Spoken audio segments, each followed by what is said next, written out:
문명이 죽어가는 교실이 있었습니다. 아프리카 한반에 7개 언어가 난무했고 절반의 아이들은 글자를 읽지 못했습니다. 세계는 이 전쟁에서 지고 있었죠. 하버드 교수들이 왔습니다. 답이 없었습니다. 옥스퍼드 언어학자들이 연구했습니다. 해법이 없었죠. 그런데 578년 전 한반도에서 한 왕이 눈물을 흘렸습니다. 백성이 그를 몰랐기 때문이었죠. 그는 혼자 방에 틀어박혔습니다. 3년간 연구했습니다. 그리고 28개의 기호를 만들었죠. 인간의 입과 혀를 닮은 세상에서 가장 과학적인 글자였습니다.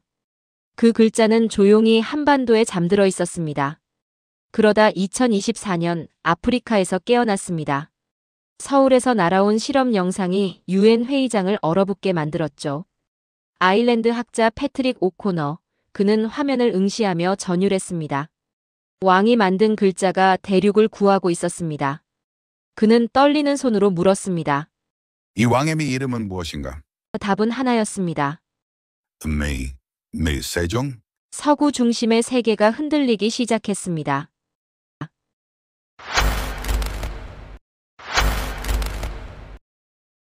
문명의 끝이 어떤 모습인지 아십니까? 저는 그날 봤습니다. 케냐 교실 40명의 아이들. 16명이 자기 이름조차 쓰지 못했죠. 어떻게 이런 일이 가능합니까? 21세기입니다. 칠판의 글자는 의미를 잃었고 교과서는 무게만 남았습니다. 선생이 물었습니다. 이름이 뭐니? 대답은 들렸습니다. 하지만 손은 공중에 떠 있었죠. 저는 그 자리에서 얼어붙었습니다. 이건 패배였습니다. 저는 패트릭 오코너입니다. 아일랜드 출신 국제교육평가 전문가죠. 유네스코와 OECD에서 20년간 언어정책 자문을 맡았습니다. 38개국의 문자체계를 연구했고 유럽연합 다언어 교육통합위원회 수석 자문을 역임했죠. 옥스퍼드에서 언어정책 박사학위를 받았습니다. 제 이력서는 화려했습니다. 하지만 그날 케냐 나이로비 교실에서 저는 무력했습니다. 2024년 3월이었습니다. 아프리카 교육청 현장 실사단으로 파견됐죠. 임무는 명확했습니다. 문해율 조사, 그게 전부였습니다. 보고서를 쓰러 왔습니다.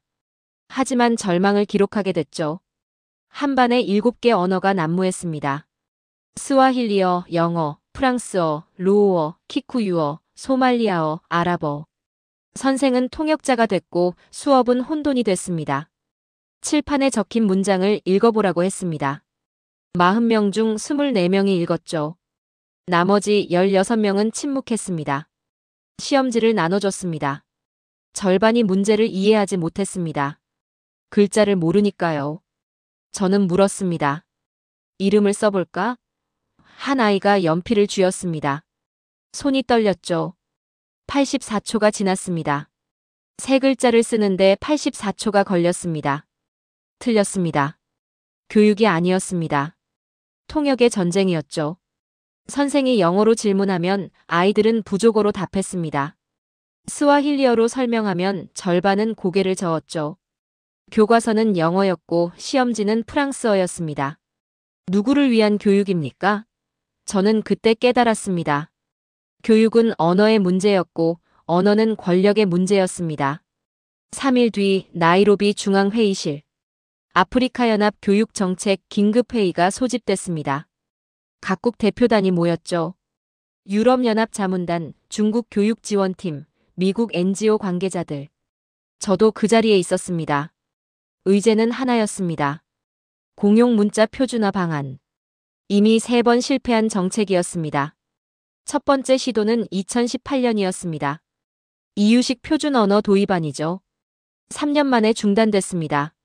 각국 정부가 반발했으니까요. 우리 언어를 지워버리겠다는 겁니까? 두 번째는 2021년. 영어와 프랑스어, 아랍어 혼용 체계였습니다. 혼란만 가중됐죠. 새 언어를 다 배워야 했으니까요. 이번이 세 번째였습니다. 회의실 공기가 무겁게 가라앉았습니다. 한 대표가 말했습니다. 표준 문자가 필요하다는 건 알지만 어떤 문자를 선택하겠습니까? 침묵이 흘렀죠. 저는 팔짱을 꼈습니다. 냉정하게 관찰했습니다. 38개국을 다니며 배운 게 있었습니다. 문자는 문화적 자존심의 결정체라는 것. 외부 문자 도입은 본능적 거부감을 불러일으킨다는 것. 저는 확신했습니다. 이 회의도 실패할 거라고. 그때였습니다. 회의실 뒤편에서 한 남자가 일어섰습니다. 한국 대표단이었죠. 소규모 프로젝트 보고서를 제출했습니다. 제목이 눈에 들어왔습니다. 한글 문해 실험 보고서 마이너스 르완다 시범 프로젝트. 저는 미간을 찌푸렸습니다. 한글. 한국 문자를 아프리카에 도입하자는 겁니까? 한국연구원이 발표를 시작했습니다. 2주간 실험했습니다. 부족 구분 없이 40명의 아동을 대상으로 했죠. 결과는 이렇습니다. 84%가 자기 이름을 쓸 수 있게 됐습니다. 저는 코웃음 쳤습니다. 2주 만에 84%? 불가능합니다. 통계의 장난이죠. 조작이거나 과장이었습니다. 회의실이 술렁이었습니다. 유럽 자문단이 반박했습니다. 외부 문자 도입은 정체성 훼손입니다. 중국 대표가 고개를 저었죠. 비현실적입니다. 저는 침묵했습니다. 하지만 속으로 동의했습니다. 2주는 기적이 아니라 거짓말이라고. 회의가 끝났습니다. 저는 자리에서 일어나려다 멈췄습니다. 회의실 벽면에 포스터가 붙어 있었죠. 한글 홍보 포스터였습니다. 기묘한 곡선과 직선이 조합된 문양. 저는 무심코 그걸 봤습니다. 이상했습니다. 단정했습니다. 질서정연했죠. 그 낯선 기호들이 왜 이토록 완벽하게 닫히지 않는 원을 닮았을까? 저는 고개를 저었습니다. 무슨 생각을 하는 겁니까, 패트릭? 복도로 나왔습니다. 한국연구원이 서류를 정리하고 있었죠. 저는 다가갔습니다. 보고서 한부 받을 수 있겠습니까? 그가 건넸습니다. 저는 호텔로 돌아와 그걸 펼쳤습니다. 첫 페이지를 넘겼습니다. 두 번째, 세 번째. 통계, 사진, 그래프. 평범했습니다. 마지막 페이지였습니다. 한 문장이 적혀 있었죠. 세종은 백성을 가르치려 했던 것이 아니라 그들을 해방시키려 했다. 저는 손을 멈췄습니다. 해방. 그 단어가 가슴 어딘가를 쳤습니다. 세종. 그 이름을 저는 처음 들었습니다. 일주일 뒤 저는 르완다행 비행기에 올랐습니다. 실험 모니터링단 파견 명령이었죠. 유네스코는 확인이 필요했습니다. 한글 실험이 진짜인지 거짓인지. 저는 후자에 베팅했습니다. 2주 만에 84%? 말이 안 됩니다. 제가 직접 확인하겠다고 자원했죠. 조작을 폭로하러 간 겁니다. 르완다 수도 키갈리에서 차로 3시간. 시골 마을이었습니다. 붉은 흙먼지가 날렸고 낡은 건물들이 줄지어 있었죠. 학교는 그 끝에 있었습니다. 벽돌 건물, 녹슨 철문. 간판에 적힌 글자. 한글 학교. 저는 코웃음 쳤습니다. 학교라기엔 초라했습니다. 문을 열었습니다. 교실 안에 40명의 아이들이 앉아 있었죠. 나이는 7세부터 12세까지. 부족도 제각각이었습니다. 투치족, 후투족, 트와족. 르완다 내전의 상처가 아직 남아있는 이 땅에서 그 아이들은 한 교실에 앉아 있었습니다. 칠판에 글자가 적혀 있었습니다. 기역, 니은, 디귿. 저는 멈췄습니다. 이상했습니다. 그 단순한 선들이 왜 이렇게 질서정연해 보이는 겁니까? 현지 교사가 말했습니다. 기역, 니은, 디귿. 아이들이 따라 불렀죠. 기역, 니은, 디귿. 노래였습니까?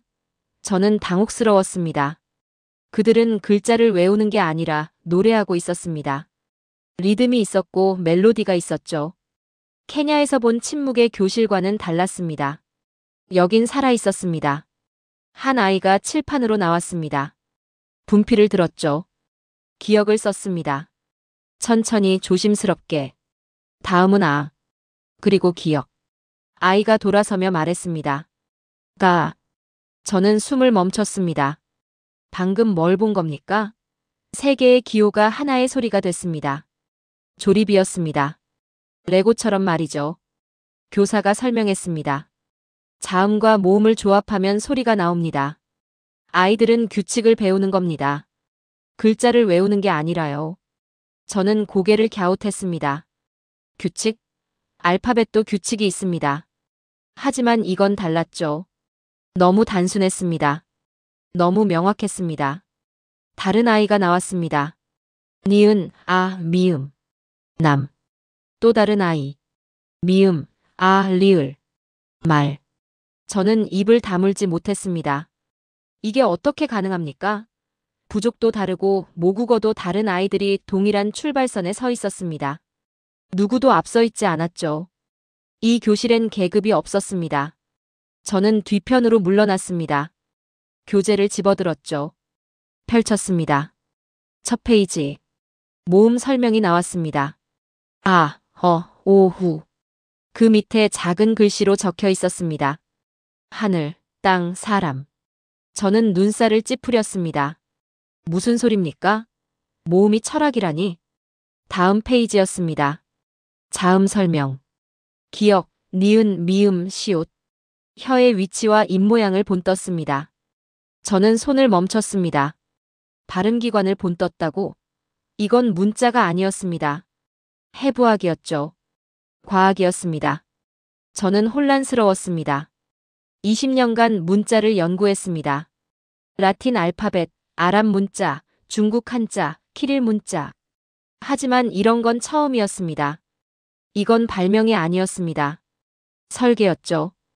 누가 이걸 만들었습니까? 그리고 왜? 교사가 다가왔습니다. 40대 중반의 르완다 여성이었죠. 놀라셨죠? 그녀가 물었습니다. 저는 고개를 끄덕였습니다. 이해가 안 갑니다. 이게 어떻게 2주 만에 가능합니까? 그녀가 미소 지었습니다. 이건 그저 글자가 아닙니다. 아이들이 같은 꿈을 꾸게 해주는 길이에요. 저는 표정이 굳었습니다. 같은 꿈? 무슨 말입니까? 그녀가 교실을 가리켰습니다. 저 아이들 보세요. 투치족도 후투족도 없습니다. 한글 앞에선 모두가 똑같아요. 누구도 유리하지 않고 누구도 불리하지 않죠. 이게 평등입니다. 저는 입술을 깨물었습니다. 평등.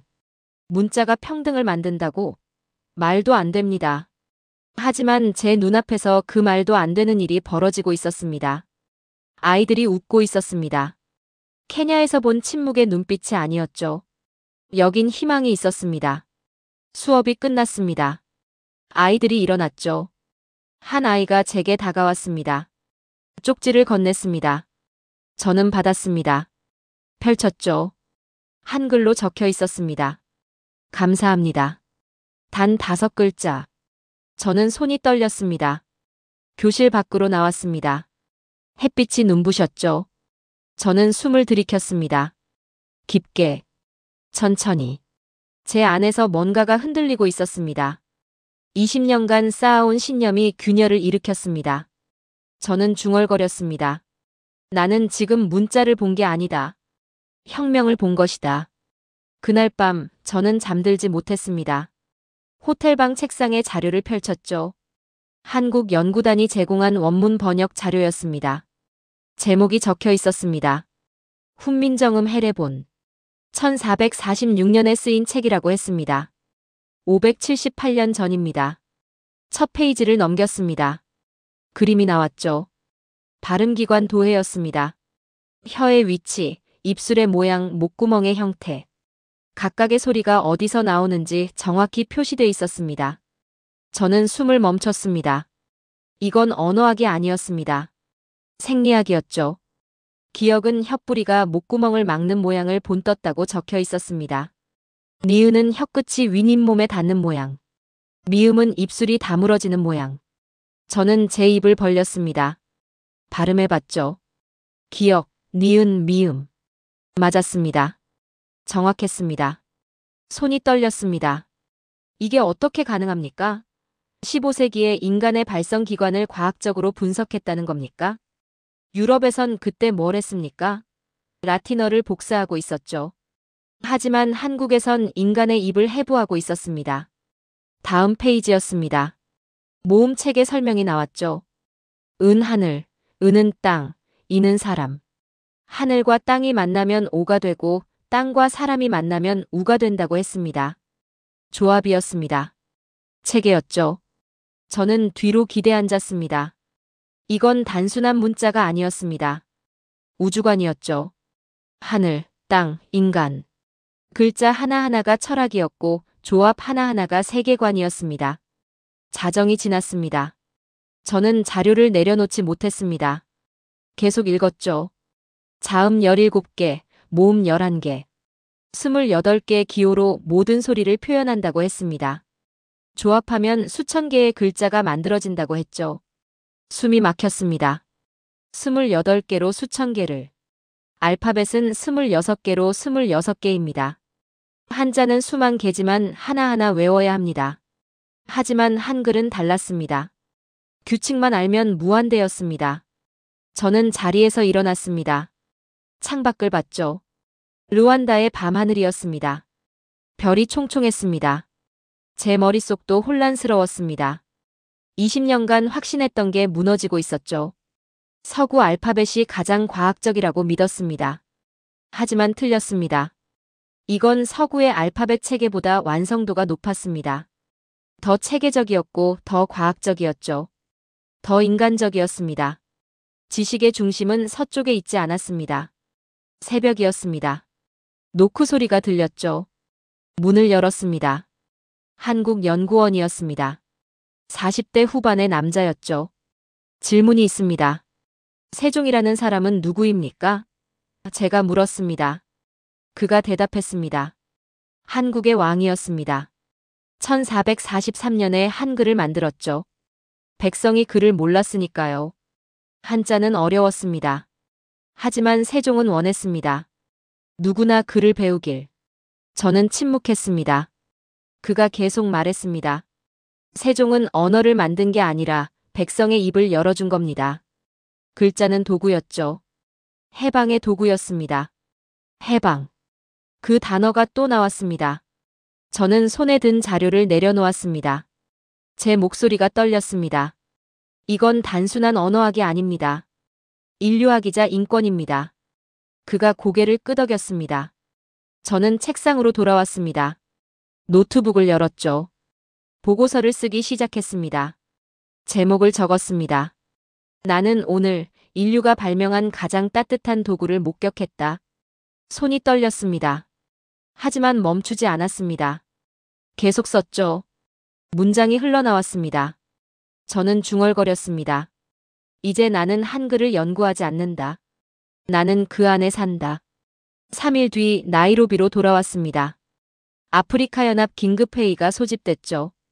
한글 실험 결과 보고 때문이었습니다. 각국 대표단이 모였습니다. 유럽연합 자문단, 중국 교육지원팀, 미국 NGO 관계자들. 저도 그 자리에 있었습니다. 회의가 시작됐습니다. 한국 연구진이 발표했죠. 르완다 실험 결과, 케냐 시범 프로젝트 계획. 화면엔 아이들이 한글을 쓰는 사진이 떴습니다. 프랑스 대표가 일어섰습니다. 반대합니다.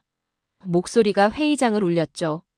외부 문자가 우리의 정체성을 훼손합니다. 아프리카는 아프리카의 언어로 교육받아야 합니다. 박수가 터졌습니다. 중국 대표가 말했습니다. 한국 문자를 도입한다. 문화종속입니다. 교육이 아니라 침략이죠. 독일 자문관이 고개를 끄덕였습니다. 검증되지 않은 실험을 전 대륙에 적용하자는 겁니까? 저는 팔짱을 꼈습니다. 침묵했죠. 하지만 속은 끓고 있었습니다. 그들은 한글을 모욕하며 인간을 모욕했습니다.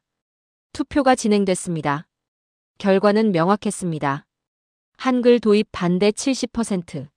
한국 연구진의 얼굴이 굳었습니다. 저는 눈을 감았죠. 이게 정치입니다. 회의가 끝났습니다. 복도로 나왔습니다. 기자들이 몰려들었죠. 오코너 박사, 한글 실험에 대한 의견은? 저는 대답하지 않았습니다. 피했던 겁니다. 그날 밤 뉴스를 봤습니다. 헤드라인이 떴죠. 한국 문자 도입 좌초. 한 평론가가 말했습니다. 한국 문자를 쓰는 나라라니 조롱거리죠. 저는 TV를 껐습니다. 분노가 치밀었죠. 하지만 저도 침묵했습니다. 저는 여전히 중립을 지키는 관찰자였습니다. 비겁했습니다. 이틀 뒤 연락이 왔습니다. 한국 세종학당 본부에서였죠. 철수 명령이 내려졌다고 했습니다. 아프리카 연합의 압력 때문이었습니다. 르완다 교실도 문을 닫는다고 했습니다. 저는 전화를 끊었습니다. 손이 떨렸죠. 아이들이 떠올랐습니다. 한글로 이름을 쓰던 그 손, 웃음 짓던 그 얼굴. 그들은 이제 어떻게 됩니까? 그날 오후 메일이 왔습니다. 르완다 교사에게서였죠. 사진이 첨부돼 있었습니다. 교실 문 앞에 선 아이들이었습니다. 문은 닫혀 있었죠. 한 아이가 손팻말을 들고 있었습니다. 한글로 적혀 있었습니다. 우리는 배우고 싶어요. 저는 화면을 응시했습니다.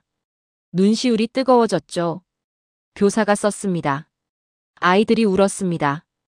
이제 막 이름을 쓸 수 있게 됐는데 왜 그만둬야 하냐고 물었죠. 저는 답할 수 없었습니다.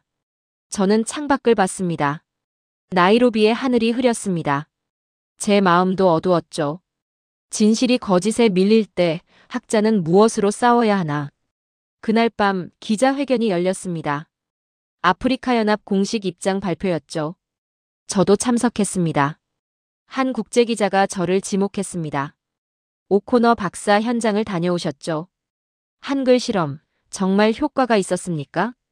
저는 마이크를 잡았습니다. 회의장이 조용해졌죠. 제 심장이 뛰었습니다. 지금 입을 열면 제 경력은 끝납니다. 중립을 버리는 순간 저는 학계에서 매장될 겁니다. 하지만 아이들의 얼굴이 떠올랐습니다. 한글로 이름을 쓰던 그 손. 웃음 짓던 그 눈빛. 저는 입을 열었습니다. 나는 그 문자를 본 적 있습니다. 정적이 흘렀습니다. 저는 계속 말했죠. 그리고 그것은 기적이었습니다. 회의장이 술렁이었습니다. 플래시가 터졌죠. 저는 마이크를 내려놓았습니다. 걸어 나왔습니다. 제 뒤로 고함이 들렸습니다. 하지만 저는 멈추지 않았습니다. 복도에서 한국연구원을 만났습니다. 그가 말했습니다. 감사합니다. 저는 고개를 저었습니다. 감사할 건 없습니다. 저는 진실을 말했을 뿐입니다. 그날 저는 학자가 아니라 증인이 되었습니다. 일주일이 지났습니다. 르완다에서 연락이 왔죠. 교사에게서였습니다. 밤에 수업을 합니다. 단 한 문장이었습니다. 저는 전화를 걸었습니다. 무슨 말입니까? 그녀가 대답했습니다. 아이들이 포기하지 않았어요. 우리도 포기할 수 없습니다. 비밀 수업이었습니다. 공식적으론 폐쇄됐지만 교사들이 밤마다 모였죠. 촛불을 켰고 아이들을 불렀습니다.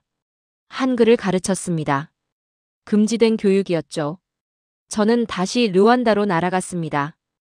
허가 없이 갔습니다. 위험했죠. 하지만 가야 했습니다. 보고 싶었습니다. 그들의 저항을 말이죠. 밤 9시 교실 뒤편 창문으로 봤습니다. 촛불이 흔들렸습니다. 20명의 아이들이 앉아 있었죠.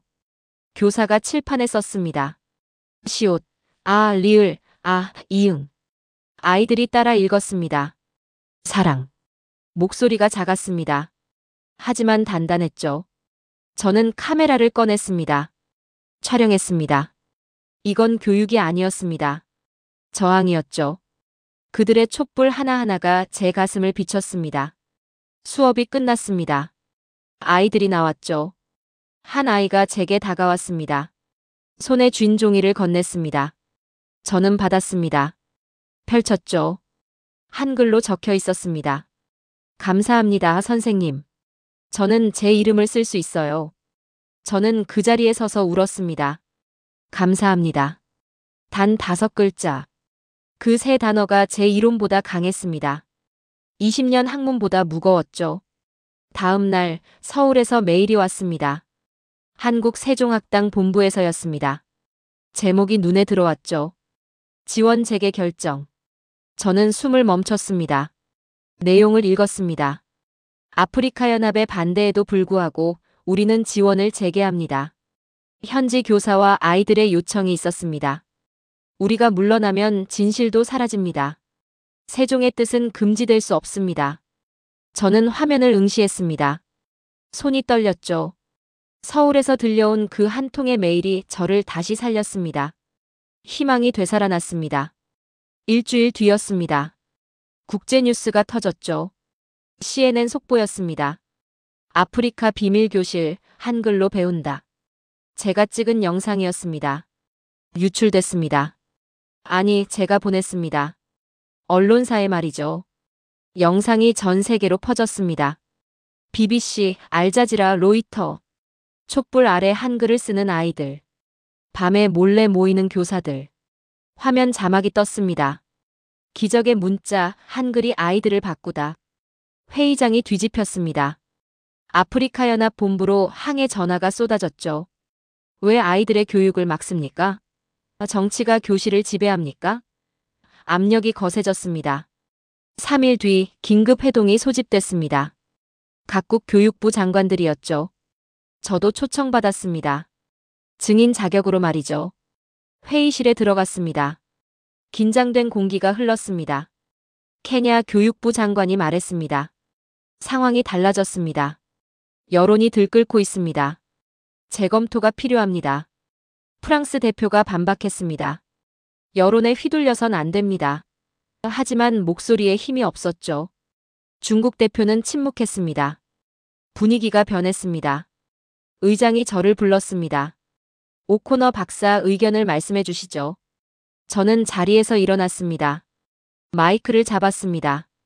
회의장이 조용해졌죠. 저는 말했습니다. 저는 촛불을 봤습니다. 밤에 몰래 모여 글자를 배우는 아이들을 봤죠. 그들은 금지를 두려워하지 않았습니다. 배움을 갈망했습니다. 목소리를 높였습니다. 문자는 정치의 도구가 아닙니다. 인간의 권리죠. 한글은 그 권리를 실현시킵니다. 2주 만에 부족 구분 없이 누구나 배울 수 있습니다. 회의장이 술렁이었습니다. 저는 계속 말했습니다. 나는 이제 확신합니다. 문명은 위에서 오는 게 아닙니다. 아이들의 손끝에서 시작됩니다. 그 작은 촛불이 대륙을 밝힐 겁니다. 박수가 터졌습니다. 일부였지만 강했습니다. 저는 자리에 앉았죠. 손이 떨렸습니다. 투표가 진행됐습니다. 결과가 나왔죠. 한글 프로젝트 재개 찬성 55%. 통과됐습니다. 회의장이 환호로 가득 찼습니다. 한국 연구진이 울었습니다. 르완다 교사가 손으로 얼굴을 감쌌죠. 저는 창밖을 봤습니다. 나이로비의 하늘이 맑았습니다. 저는 중얼거렸습니다. 이제 나는 세종의 뜻을 증명할 차례였다. 한 달이 지났습니다. 한글 프로젝트가 재개됐죠. 르완다, 케냐, 가나에서 교실이 다시 열렸습니다. 하지만 조용하지 않았습니다. 반대 세력이 움직였죠. 국제청문회가 소집됐습니다. 제네바 유엔 본부였습니다. 의제는 명확했습니다. 한글 도입은 문화 침투인가? 중국이 주도했죠. 프랑스와 독일이 동조했습니다. 저는 증언자로 소환됐습니다. 편지가 왔습니다. 본국 아일랜드 정부에서였죠. 중립을 지켜라. 너는 학자다. 정치가가 아니다. 경고였습니다. 저는 편지를 구겼습니다. 중립. 중립은 때때로 비겁함의 다른 이름이었습니다. 침묵은 방관이었죠. 청문회 전날 밤이었습니다. 메일이 왔습니다. 르완다 교사에게서였죠. 동영상 파일이 첨부돼 있었습니다. 재생했습니다. 화면에 아이들이 나왔습니다. 40명이 한 교실에 서 있었죠. 합창이 시작됐습니다. 한글로 노래했습니다. 우리는 하나입니다. 목소리가 겹쳤습니다. 투치족도 후투족도 트와족도 하나의 목소리였습니다. 저는 눈을 감았습니다. 그들이 저를 믿고 있었습니다. 포기할 수 없었죠. 다음 날 아침 청문회장에 들어갔습니다. 웅장한 홀이었습니다. 각국 대표단이 앉아 있었죠. 기자석은 10,000원이었습니다. 카메라가 저를 향했습니다. 중국 대표가 먼저 발언했습니다. 한글 도입은 문화 침투입니다. 아프리카의 정체성을 지워버리는 행위죠. 한국은 교육이란 명목으로 식민지를 만들고 있습니다. 박수가 터졌습니다. 프랑스 대표가 이어 말했습니다. 외부 문자는 독립성을 훼손합니다. 아프리카는 자체 문자 체계를 개발해야 합니다. 독일 자문관이 고개를 끄덕였습니다. 검증 기간이 짧습니다. 3개월 실험으로 전 대륙의 교육을 바꿀 수 없습니다. 의장이 저를 호명했습니다. 패트릭 오코너 박사, 증인석으로 나와주시죠. 저는 자리에서 일어났습니다. 걸어 나갔습니다. 증인석에 앉았죠. 마이크가 앞에 있었습니다. 제 심장이 뛰었습니다. 중국 대표가 질문했습니다.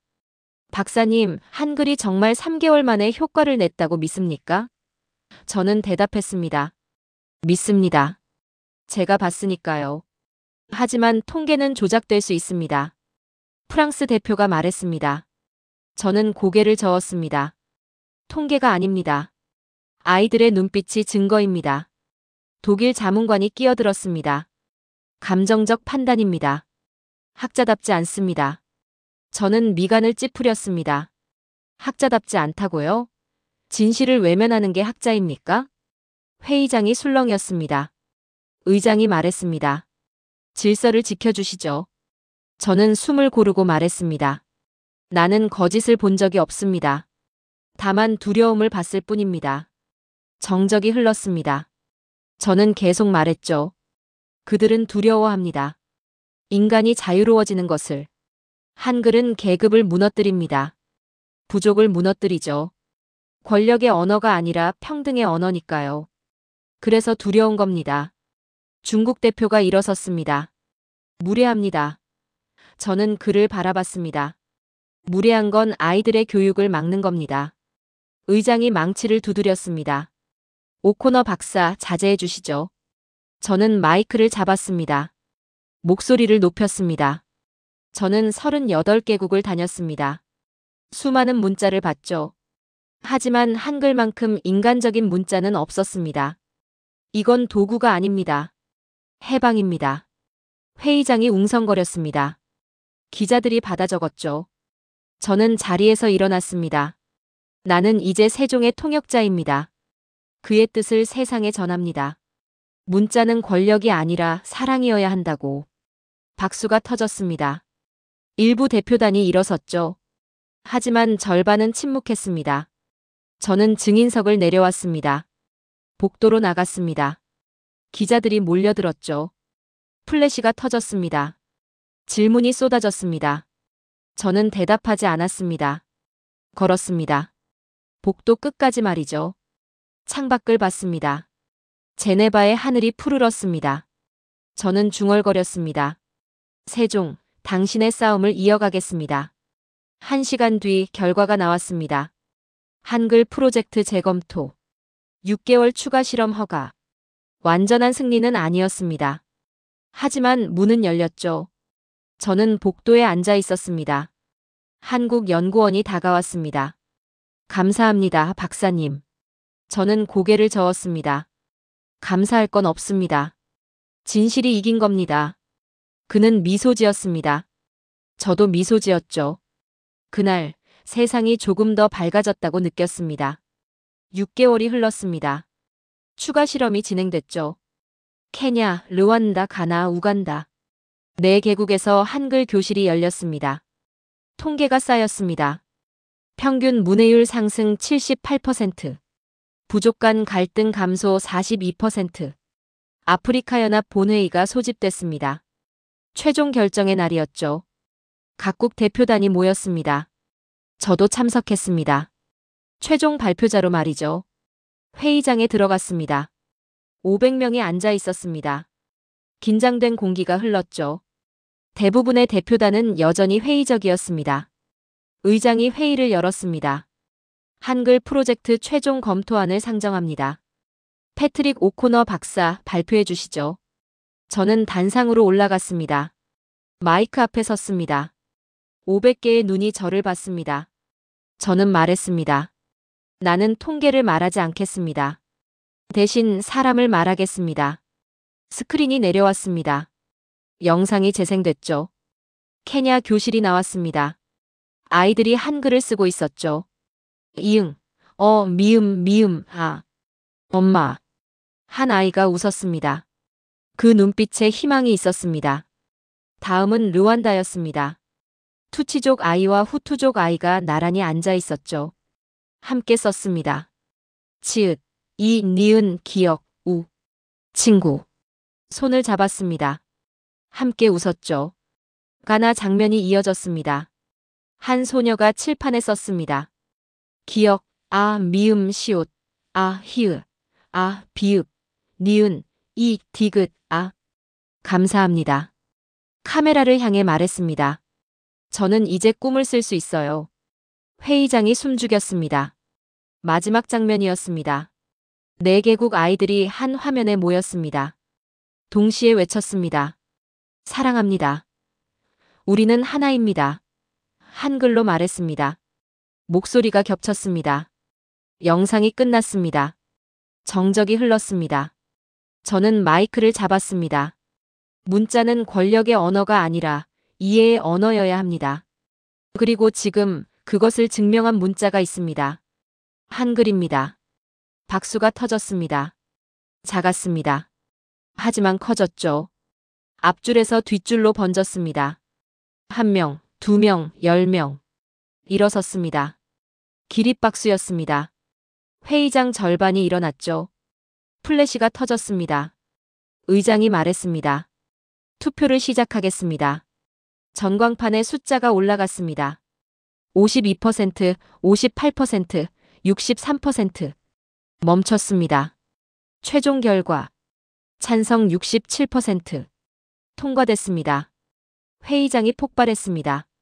환호가 터졌죠. 한국 연구진이 서로를 껴안았습니다. 한 연구원이 눈물을 훔쳤습니다.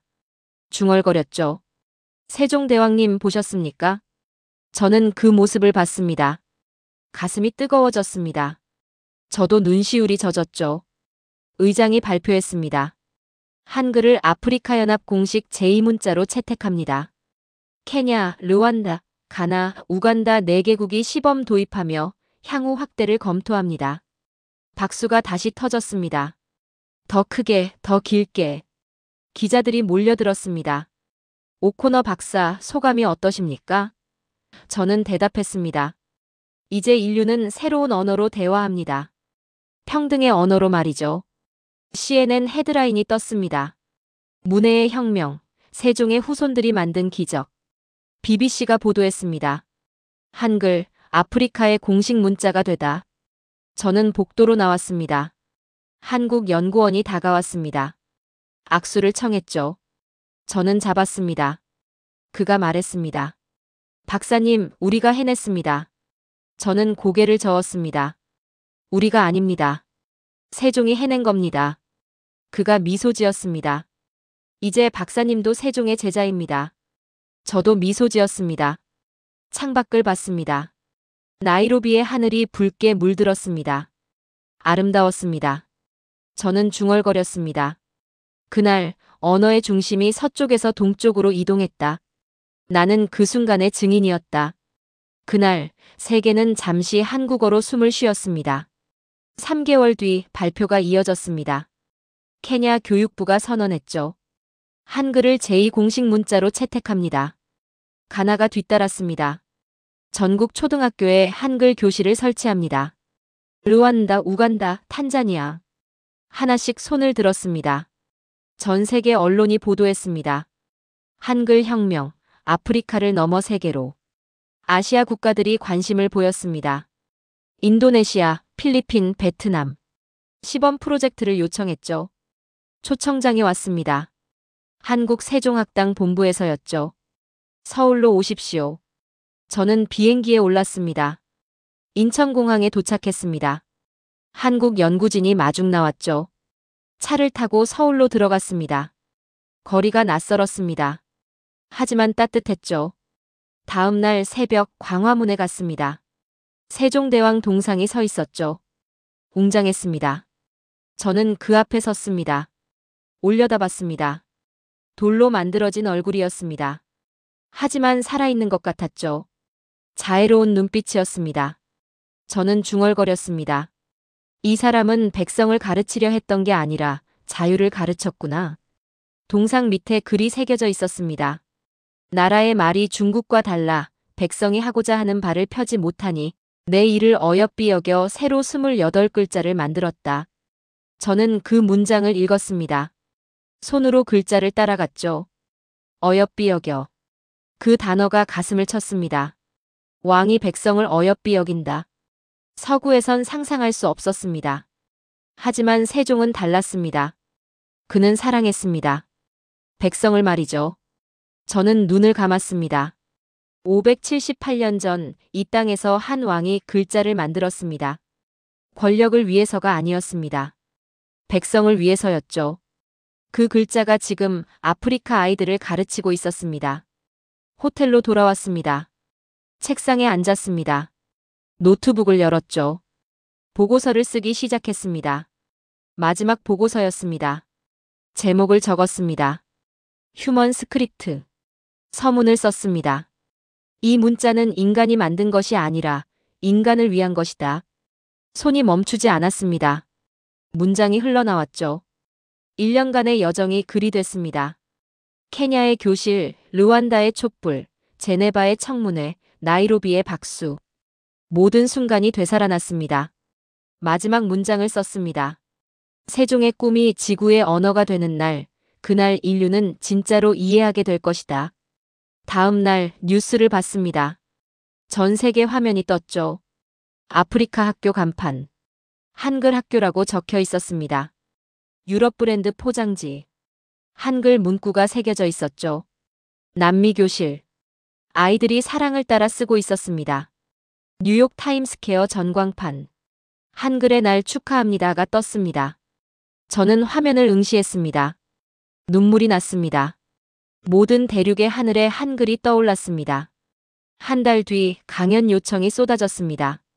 하버드, 옥스퍼드, 소르본. 저는 강단에 섰죠. 학생들에게 말했습니다. 나는 학자였습니다.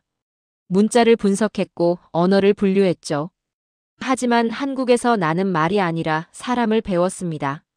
세종은 문자를 만든 게 아니라 인간을 해방시켰습니다. 박수가 터졌습니다. 강의가 끝나고 한 학생이 물었습니다. 교수님, 한글을 배우고 싶습니다. 저는 미소 지었습니다. 기억, 니은, 디귿부터 시작하세요.